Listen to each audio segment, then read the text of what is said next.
Next, જો મુક્ત ઇલેક્ટ્રોનની ગતિ ઉર્જા બમણી કરવામાં આવે તો તેની અંતિમ ડી બ્રોગલી તરંગલંબાઈ પ્રારંભિક ડી બ્રોગલી તરંગલંબાઈ કરતા ખાલી જગ્યા ઘણી થાય. A √2, B 1/√2, C 2, D 1/2. હવે લેમ્બડા બરાબર h/p, p મોમેન્ટમ આપણે જાણીએ છીએ કે ગતિ ઉર્જા બરાબર p²/2m, તો p બરાબર તમે લખી શકો √2m k.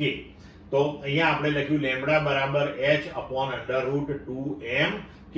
હવે h અચળ છે, 2 અચળ છે, m અચળ છે, તો લેમ્બડા ચલે છે 1/√k. તો આપણે લખી શકીએ કે λ2/λ1 બરાબર √k1/k2 બરાબર √k1. અને હવે આપણે ગતિ ઉર્જા બમણી કરી પહેલા કરતા, એટલે k2 એ 2k1 થયું, તો એના બરાબર આપણને મળ્યું 1/√2.